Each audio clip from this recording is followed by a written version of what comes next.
أعوذ بالله من الشيطان الرجيم. بسم الله الرحمن الرحيم. يا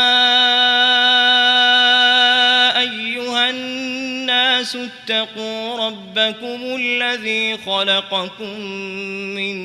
نفس واحدة وخلق منها زوجها وبث منهما رجالا كثيرا ونساء واتقوا الله الذي تساءلون به والأرحام إن الله كان عليكم رقيبا وآتوا اليتامى أموالهم ولا تتبدلوا الخبيث بالطيب ولا تأكلوا أموالهم إلى أموالكم إنه كان حوبا كبيرا وإن خفتم ألا تقسطوا في اليتامى فانكحوا ما طاب لكم من النساء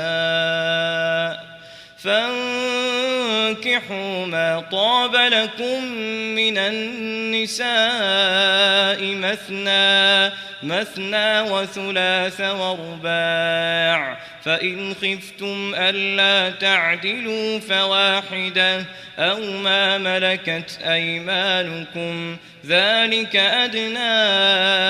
ألا تعولوا وآتوا النساء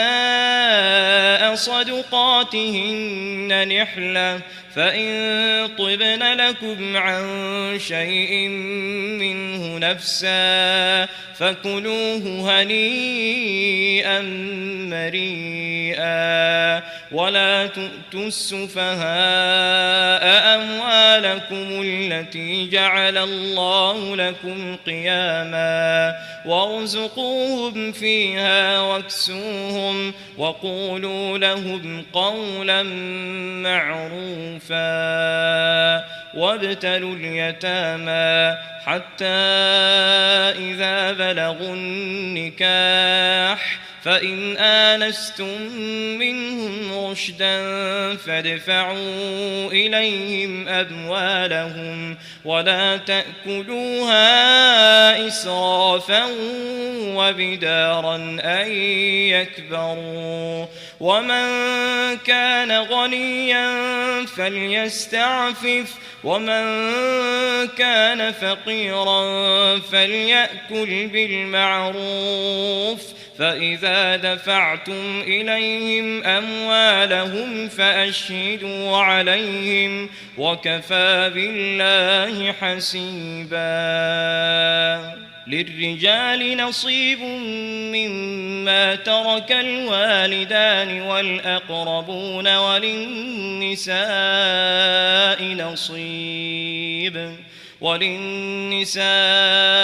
نصيب مما ترك الوالدان والأقربون مما قل منه أو كثر نصيبا مفروضا وإذا حضر القسمة أولو القربى واليتامى والمساكين فارزقوهم منه وقولوا لهم قولا معروفا وليخشى الذين لو تركوا من خلفهم ذرية ضعافا خافوا عليهم فليتقوا الله وليقولوا قولا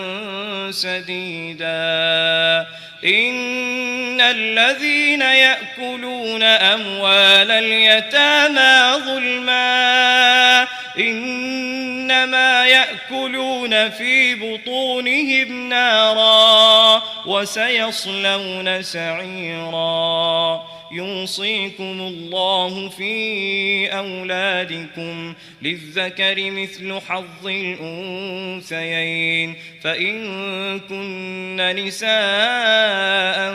فوق 2 فلهن ثلثا ما ترك وإن كانت واحدة فلها النصف ولأبويه لكل واحد منهما السدس مما ترك إن كان له ولد فإن لم يكن له ولد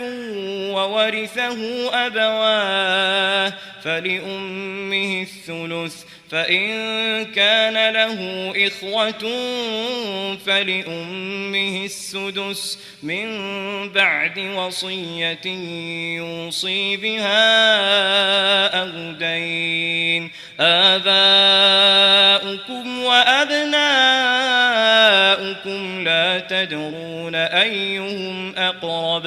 لا تدرون أيهم أقرب لكم نفعا فريضة من الله إن الله كان عليما حكيما ولكم نصف ما ترك أزواجكم إن لم يكن لهن ولد فإن كان لهن ولد فلكم الربع مما تركن من بعد وصية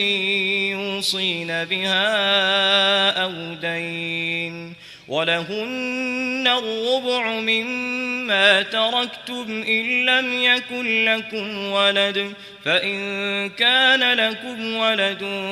فلهن الثمن مما تركتم من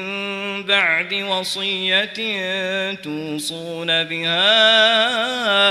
أو دين وإن كان رجل يورث كلالة أو امرأة وله أخ أو أخت فلكل واحد منهما السدس فإن كانوا أكثر من ذلك فهم شركاء في الثلث من بعد وصية يوصى بها أو دين غير مضار وصية من الله والله عليم حليم تلك حدود الله ومن يطع الله ورسوله يدخله جنات تجري من تحتها الأنهار خالدين فيها وذلك الفوز العظيم ومن يعص الله ورسوله ويتعد حدوده يدخله نارا خالدا فيها وله عذاب مهين واللاتي يأتين الفاحشة من نسائكم فاستشهدوا عليهن 4 منكم فإن شهدوا فأمسكوهن في البيوت حتى يتوفاهن الموت أو يجعل الله لهن سبيلا واللذان يأتيانها منكم فآذوهما فإن تابا وأصلحا فأعرضوا عنهما إن الله كان توابا رحيما إنما التوبة على الله للذين يعملون السوء بجهالة ثم يتوبون من قريب فأولئك يتوب الله عليهم وكان الله عليما حكيما وليست التوبة للذين يعملون السيئات حتى إذا حضر أحدهم الموت قال إني تبت الآن ولا الذين يموتون وهم كفار أولئك أعتدنا لهم عذابا أليما يا أيها أيها الذين آمنوا لا يحل لكم أن ترثوا النساء كرها ولا تعضلوهن لتذهبوا ببعض ما آتيتموهن إلا أن يأتين بفاحشة مبينة وعاشروهن بالمعروف فإن كرهتموهن فعسى أن تكرهوا شيئا ويجعل الله فيه خيرا كثيرا وإن أردتم استبدال زوج مكان زوج وآتيتم إحداهن قنطارا فلا تأخذوا منه شيئا أتأخذونه بهتانا وإثما مبينا وكيف تأخذونه وقد أفضى بعضكم إلى بعض وأخذن منكم ميثاقا غليظا ولا تنكحوا ما نكح آباؤكم من النساء إلا ما قد سلف إنه كان فاحشة ومقتا وساء سبيلا حرمت عليكم أمهاتكم وبناتكم وأخواتكم وعماتكم وخالاتكم وبنات الأخ وبنات الأخت وأمهاتكم اللاتي أرضعنكم وأخواتكم من الرضاعة وأمهات نسائكم وربائبكم اللاتي في حجوركم من نسائكم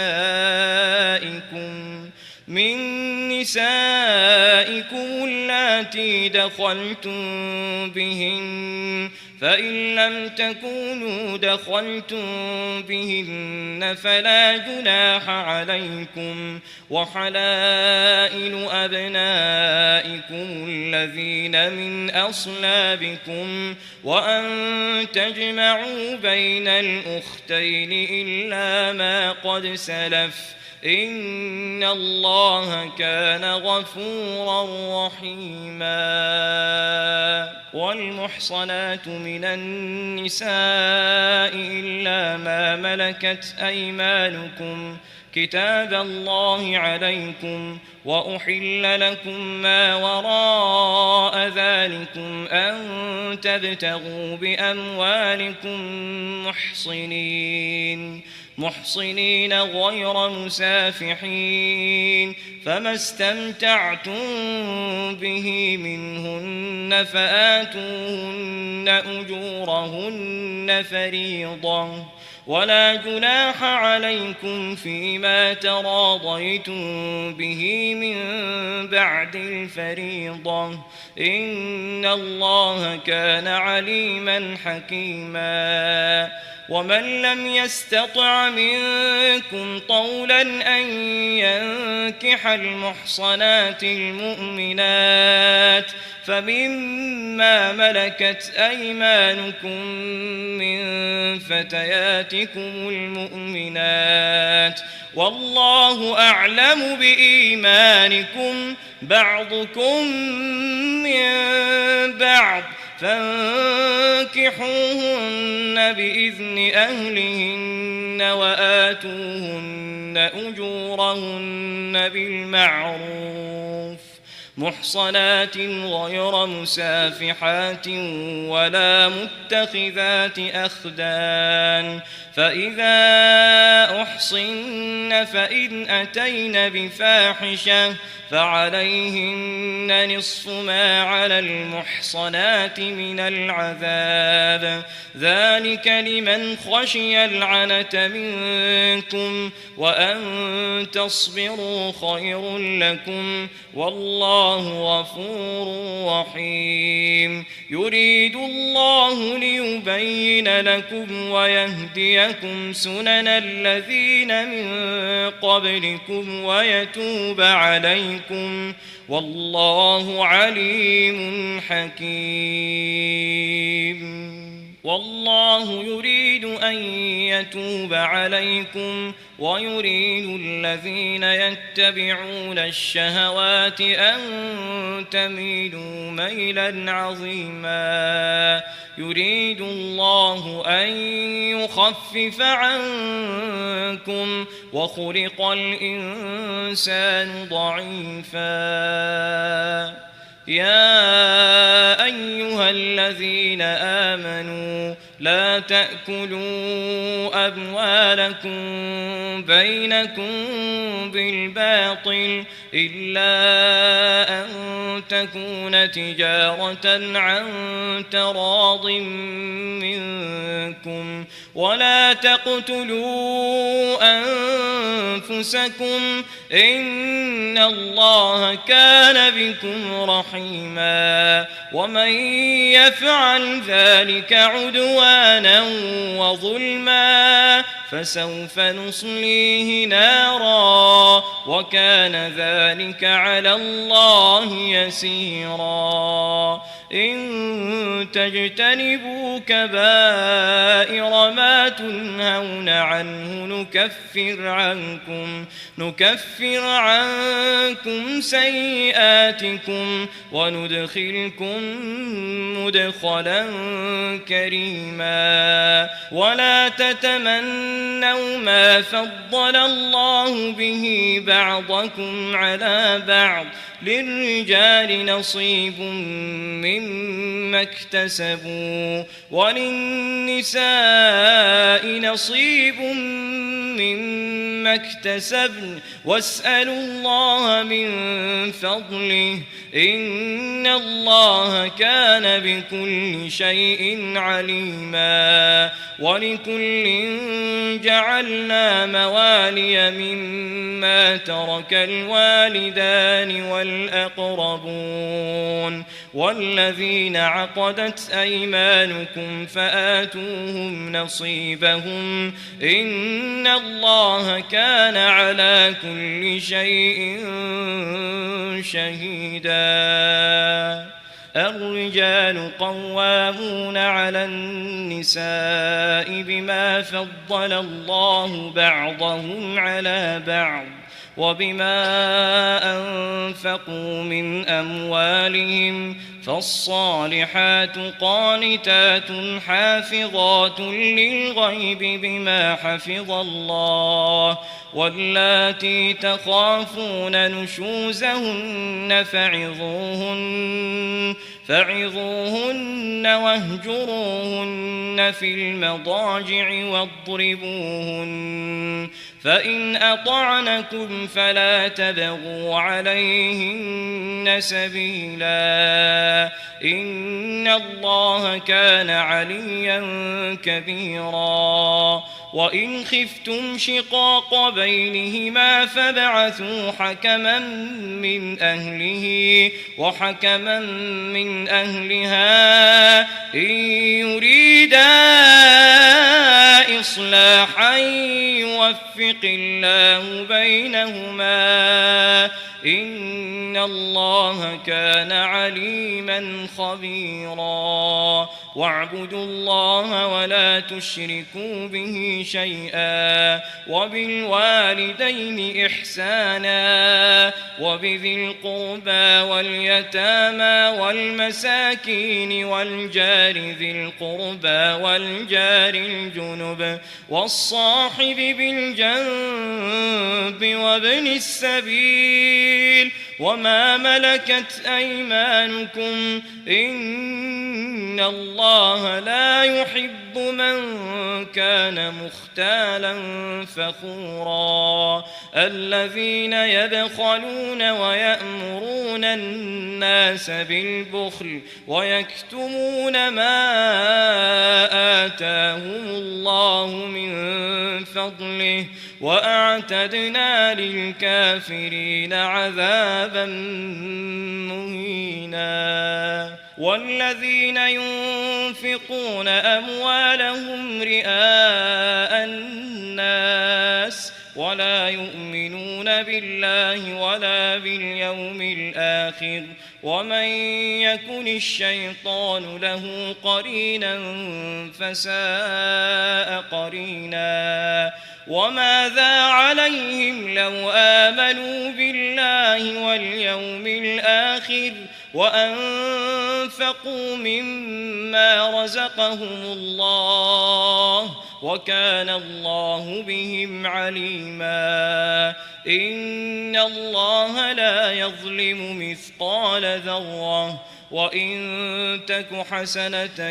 يضاعفها ويؤت من لدنه أجرا عظيما فكيف إذا جئنا من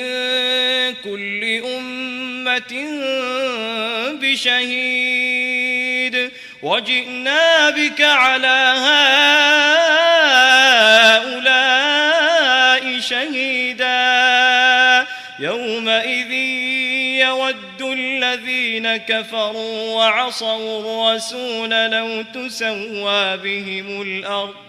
لو تسوى بهم الأرض ولا يكتمون الله حديثا يا أيها الذين آمنوا لا تقربوا الصلاة وأنتم سكارى حتى تعلموا ما تقولون ولا جنبا إلا عابري سبيل حتى تغتسلوا وإن كنتم مرضى أو على سفر أو جاء أحد منكم من الغائط أو لامستم النساء فلم تجدوا ماء فتيمموا صعيدا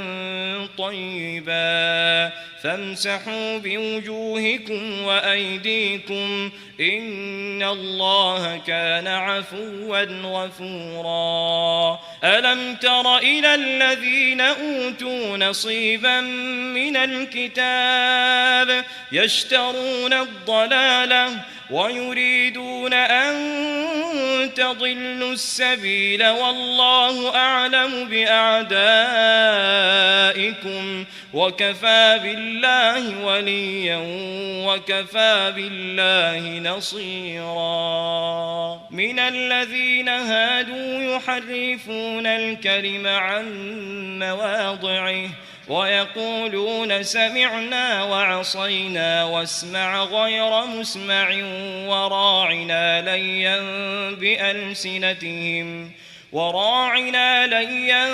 بألسنتهم وطعنا في الدين ولو أنهم قالوا سمعنا وأطعنا واسمع وانظرنا لكان خيرا لهم وأقوم ولكن لعنهم الله بكفرهم فلا يؤمنون إلا قليلا يا أيها الذين أوتوا الكتاب آمنوا بما نزلنا مصدقا لما معكم من قبل أن نطمس وجوها فنردها على أدبارها أو نلعنهم كما لعنا أصحاب السبت وكان أمر الله مفعولا إن الله لا يغفر أن يشرك به ويغفر ما دون ذلك لمن يشاء ومن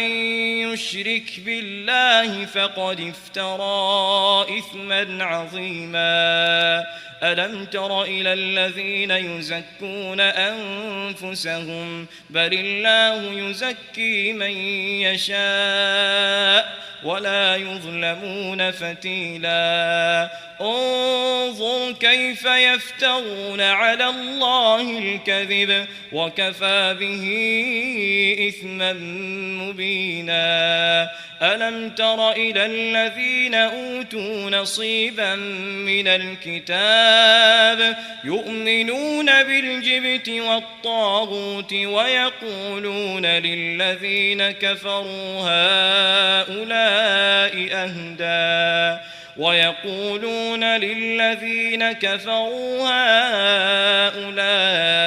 أهدى من الذين آمنوا سبيلا أولئك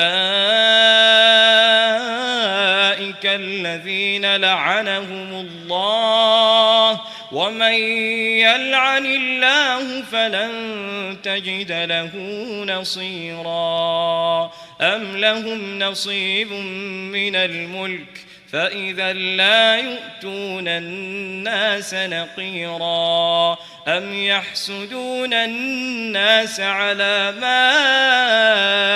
آتاهم الله من فضله فقد آتينا آل إبراهيم الكتاب والحكمة وآتيناهم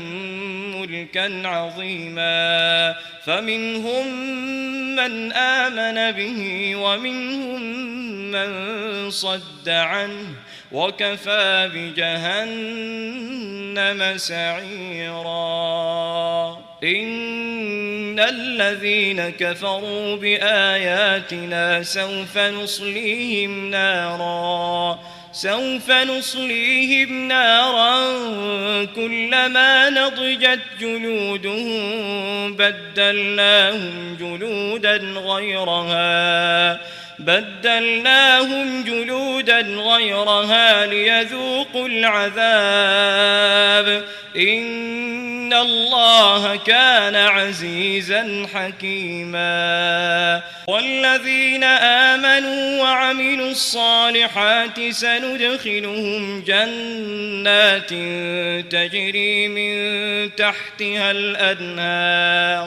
تجري من تحتها الأنهار خالدين فيها أبدا لهم فيها أزواج مطهرة وندخلهم ظلا ظليلا إن الله يأمركم أن تؤدوا الأمانات إلى أهلها وإذا حكمتم بين الناس أن تحكموا بالعدل إن الله نعما يعظكم به إن الله كان سميعا بصيرا يا أيها الذين آمنوا أطيعوا الله وأطيعوا الرسول وأولي الأمر منكم فإن تنازعتم في شيء فردوه إلى الله والرسول إن كنتم تؤمنون بالله واليوم الآخر ذلك خير وأحسن تأويلا ألم تر إلى الذين يزعمون أنهم آمنوا بما أنزل إليك وما أنزل من قبلك يريدون أن يتحاكموا إلى الطاغوت وقد أمروا أن يكفروا به ويريد الشيطان أن يضلهم ضلالا بعيدا وإذا قيل لهم تعالوا إلى ما أنزل الله وإلى الرسول رأيت المنافقين يصدون عنك صدودا فكيف إذا أصابتهم مصيبة بما قدمت أيديهم ثم جاءوك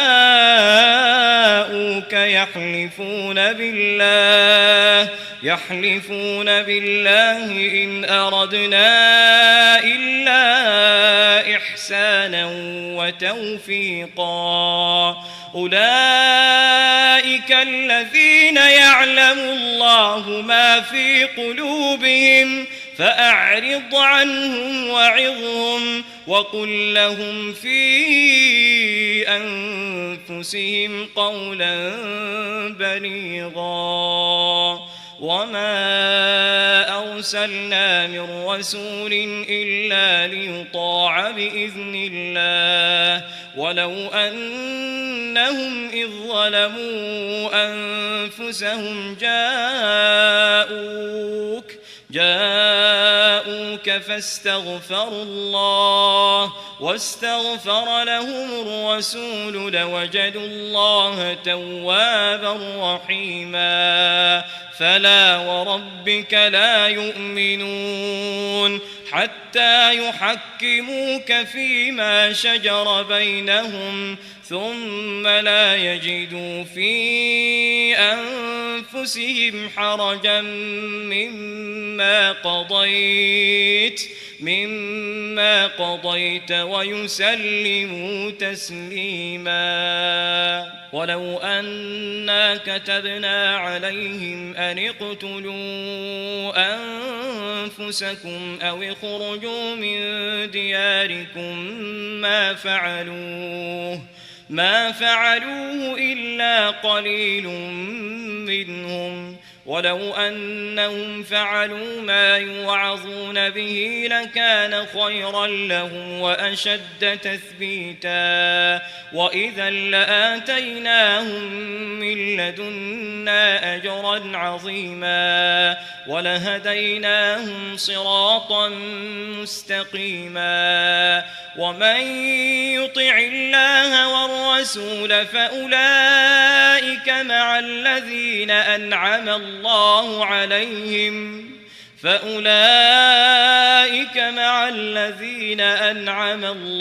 عليهم من النبيين والصديقين والشهداء والصالحين وحسن أولئك رفيقا ذلك الفضل من الله وكفى بالله عليما يا أيها الذين آمنوا خذوا حذركم فانفروا ثبات أو انفروا جميعا وإن منكم لمن ليبطئن فإن أصابتكم مصيبة قال قد أنعم الله علي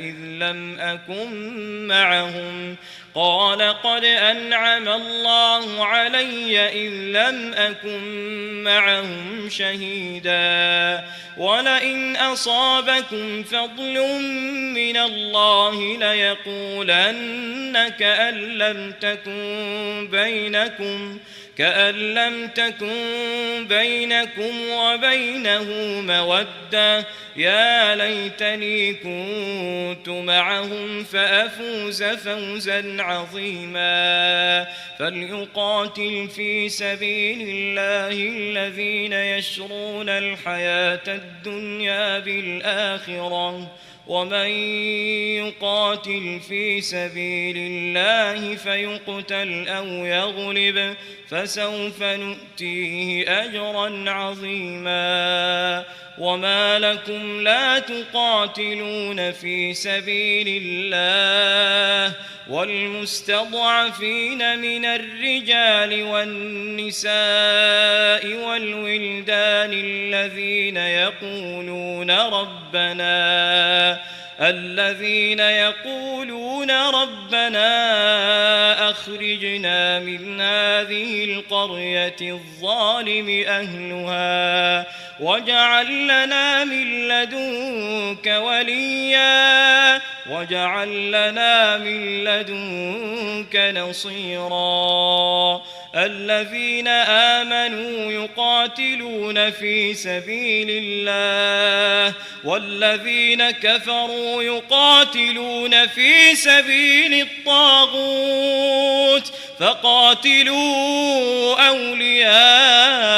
الشيطان إن كيد الشيطان كان ضعيفا ألم تر إلى الذين قيل لهم كفوا أيديكم وأقيموا الصلاة وآتوا الزكاة فلما كتب عليهم القتال إذا فريق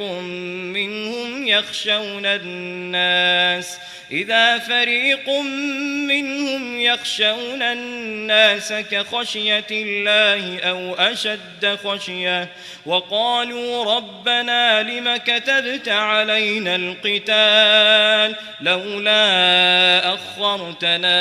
إلى أجل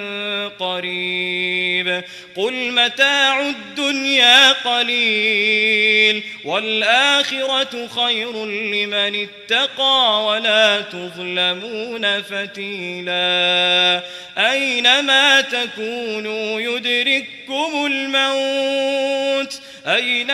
تكونوا يدرككم الموت ولو كنتم في بروج مشيدة وإن تصبهم حسنة يقولوا هذه من عند الله وإن تصبهم سيئة يقولوا هذه من عندك قل كل من عند الله فما لهؤلاء القوم لا يكادون يفقهون حديثا ما أصابك من حسنة فمن الله وما أصابك من سيئة فمن نفسك وأرسلناك للناس رسولا وكفى بالله شهيدا من يطع الرسول فقد أطاع الله ومن تولى فما أرسلناك عليهم حفيظا ويقولون طاعة فإذا برزوا من عندك بيت طائفة منهم غير الذي تقول والله يكتب ما يبيتون فأعرض عنهم وتوكل على الله وكفى بالله وكيلا أفلا يتدبرون القرآن ولو كان من عند غير الله لوجدوا فيه اختلافا كثيرا وإذا جاءهم أمر من الأمن أو الخوف أذاعوا به ولو ردوه إلى الرسول وإلى أولي الأمر منهم لعلمه الذين يستنبطونه منهم ولولا فضل الله عليكم ورحمته لاتبعتم الشيطان إلا قليلا فقاتل في سبيل الله لا تكلف إلا نفسك وحرض المؤمنين عسى الله أن يكف بأس الذين كفروا والله أشد بأسا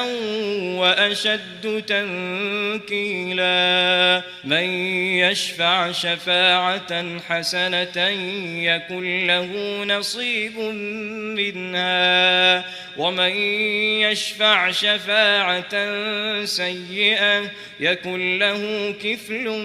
منها وكان الله على كل شيء مقيتا وإذا حييتم بتحية فحيوا بأحسن منها أو ردوها إن الله كان على كل شيء حسيبا الله لا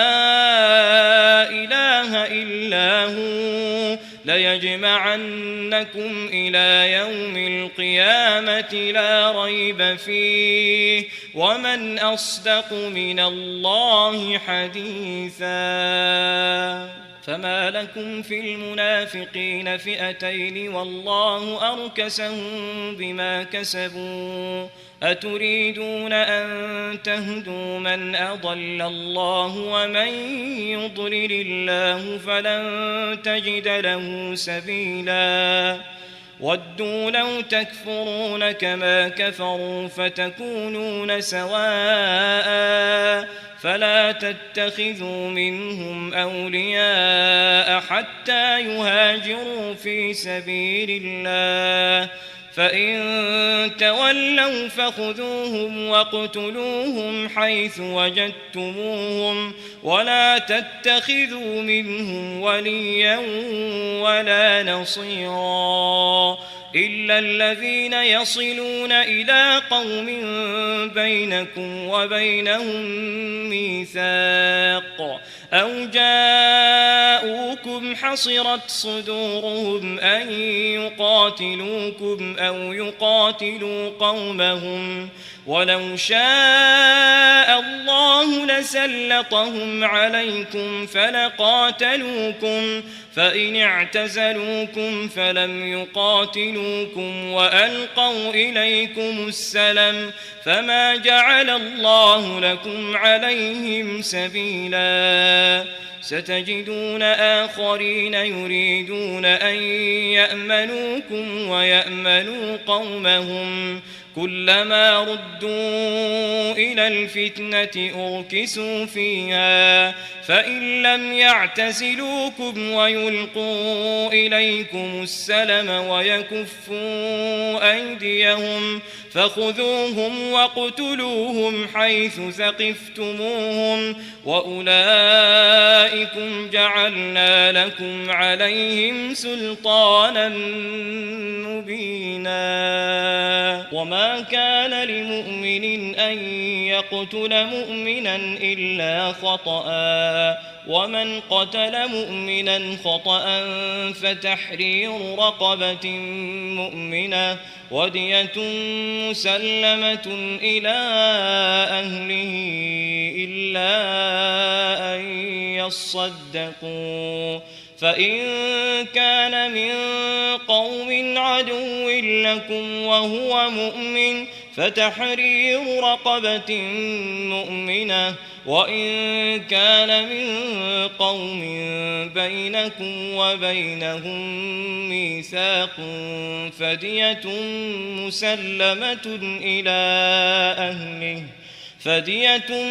مسلمة إلى أهله وتحرير رقبة مؤمنة فمن لم يجد فصيام شهرين متتابعين توبة من الله وكان الله عليما حكيما ومن يقتل مؤمنا متعمدا فجزاؤه جهنم خالدا فيها وغضب الله عليه ولعنه وأعد له عذابا عظيما. يا أيها الذين آمنوا إذا ضربتم في سبيل الله فتبينوا ولا تقولوا لمن ألقى إليكم السلام لست مؤمنا تبتغون عرض الحياة الدنيا فعند الله مغانم كثيرة كذلك كنتم من قبل فمن الله عليكم فتبينوا إن الله كان بما تعملون خبيرا.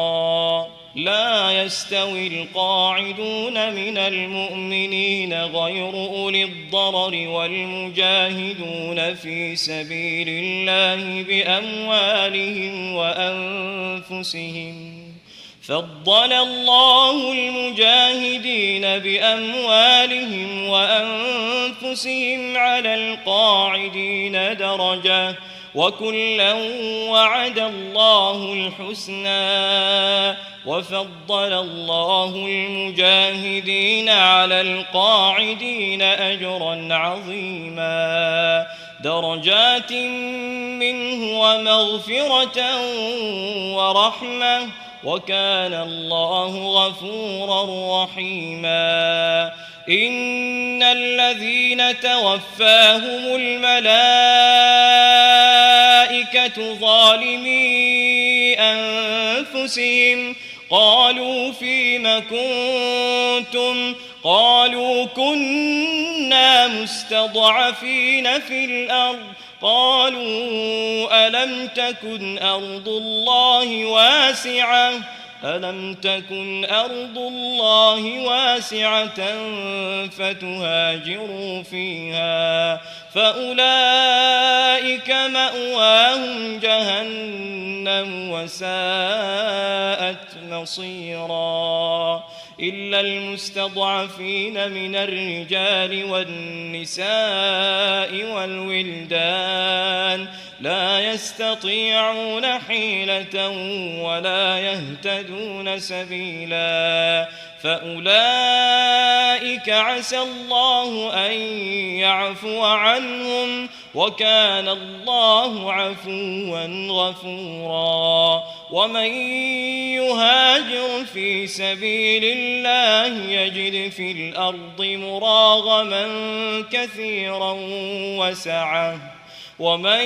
يخرج من بيته مهاجرا إلى الله ورسوله ثم يدركه الموت فقد وقع أجره على الله وكان الله غفورا رحيما. وإذا ضربتم في الأرض فليس عليكم جناح أن تقصروا من الصلاة إن خفتم أن يفتنكم الذين كفروا إن الكافرين كانوا لكم عدوا مبينا. وإذا كنت فيهم فأقمت لهم الصلاة فلتقم طائفة منهم معك وليأخذوا أسلحتهم فإذا سجدوا فليكونوا من ورائكم ولتأت طائفة أخرى لم يصلوا فليصلوا معك وليأخذوا حذرهم وأسلحتهم ود الذين كفروا لو تغفلون عن أسلحتكم وأمتعتكم فيميلون عليكم ميلة واحدة ولا جناح عليكم إن كان بكم أذى من مطر أو كنتم مرضى أن تضعوا أسلحتكم وخذوا حذركم إن الله أعد للكافرين عذابا مهينا فإذا قضيتم الصلاة فاذكروا الله قياما وقعودا وعلى جنوبكم فإذا اطمأننتم فأقيموا الصلاة إن الصلاة كانت على المؤمنين كتابا موقوتا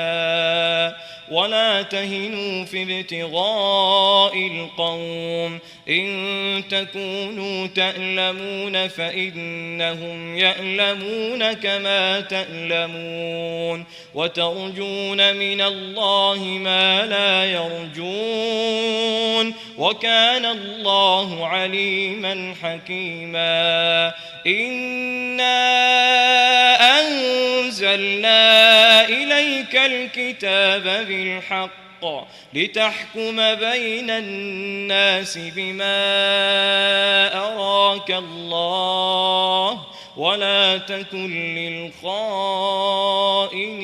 خصيما واستغفر الله إن الله كان غفورا رحيما ولا تجادل عن الذين يختانون أنفسهم إن الله لا يحب من كان خوانا أثيما يستخفون من الناس ولا يستخفون من الله وهو معهم إذ يبيتون ما لا يرضى من القول وكان الله بما يعملون محيطا ها أنتم هؤلاء